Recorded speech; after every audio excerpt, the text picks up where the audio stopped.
Clyde and Vibrant Soap.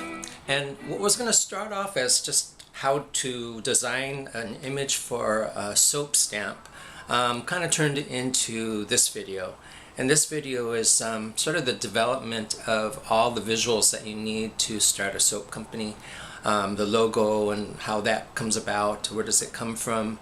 And you know, I ended up with this. You've seen my logo, and it was sort of natural, but in a way I had to find it even though it was in front of my face. So I'm going to talk to you about that because I think that the better companies are the ones that have something to do with where you started from.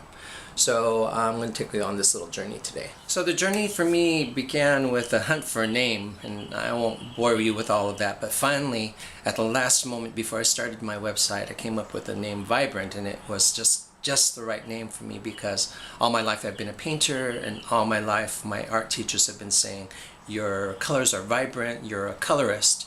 And I found that being a colorist meant that I didn't overmix my colors, that I kept them pure. And I realized to this day that in soaping, we're trying to do the same thing. If you mix the wrong kinds of colors, or if you swirl too much, you end up with a muddy brown or gray. And I never had to fight that. I had that trained into me as a painter for quite a long while, so that was a big plus. So I'm just going to take you through, once I got the name Vibrant, I was looking for an image to represent that, to be my logo. So I'm going to show you these really quickly. These are the things that I've been painting recently. I don't do all paintings of hummingbirds, but so I'm going to just kind of quickly show you what I've been painting prior to finding soap. But I started to think that, you know, this little bird with all its energy and optimism and the happiness it brings to people, the colorful world that they live in, would be the perfect thing to become my logo. So you can't just take a painting and make that your logo. If it's a very complex painting, and most of my paintings have a composition to them, which means they have a background and an environment around the bird, it was too complicated to be a logo. So I was trying to look at the actual hummingbirds within these environments I created to maybe simplify to become the logo. So you can see here I have colorful layered skies and things like this to that would later become what I was trying to do in soap. Flowers, which are, you know, we do the floral scents and everything. But this next bit is where I started to design the logo. So here's me putting in the background and then painting around it.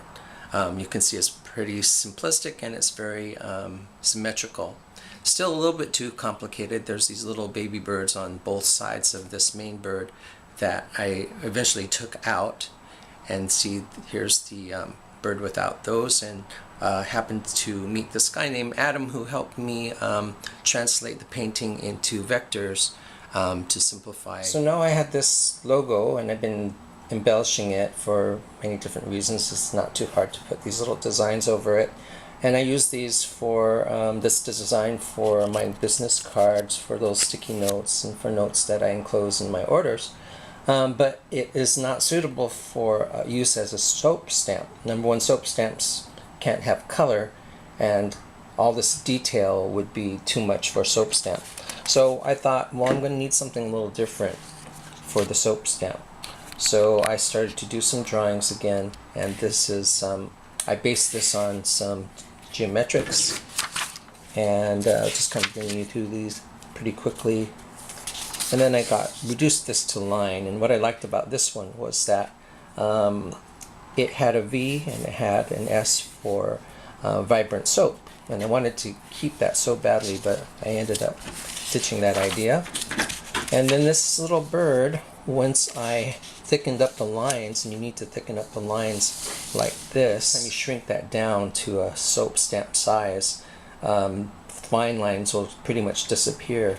So I thickened up the lines, and the V and the S are still there, but I didn't like this bird. It ended up looking too goofy, and this is me covering over the details. It had too much detail in it too, so I lost the V and the S inside there. And I also had to think about how I was going to incorporate the name within the bird. So I knew I wanted to have a curved situation there, and this was too thin and this was too thick. So then I thought the way I'm going to put the name of my company with the logo was to just kind of wrap it around as a circle around the bird, and that just ended up being such a mess. It was so busy. This is another version of that. And I thought to take care of busyness, I want to reduce the curves. So I did this one with one curve and just the soap going horizontally through the bird. And well, I'm just going to show you some things. I shrunk these down for a reason too, because I was inspecting the lines when it was shrunk down to closer to a soap stamp size. And then I decided, you know, it's a lot less complicated if I put Vibrant and soap right next to each other instead of having it in two places, you know, above and below the logo. This is what just kind of looked goofy to me. That little bird looks more like a, you know, I don't know, goofy little bird. And I shrunk it down just to kind of see what it would look like as a soap stamp.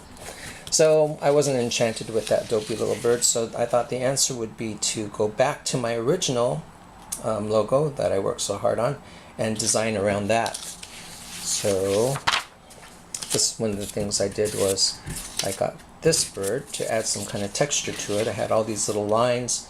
I sent it to Dave at Laser Cutz, who basically told me that this was going to be too much detail and too many fine lines that wouldn't carry through.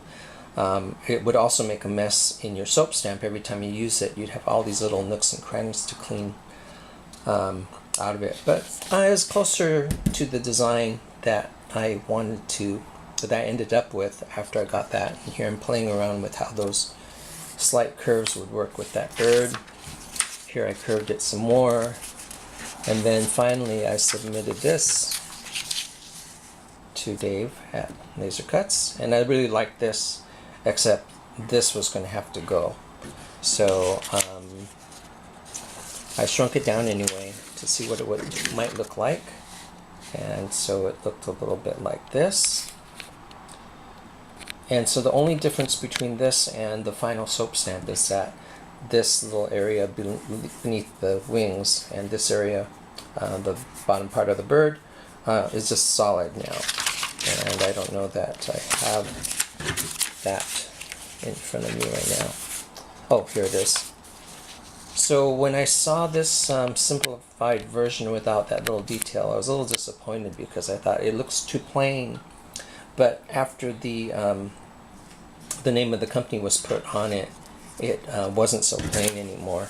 So I could live with that. So as I said, there you go.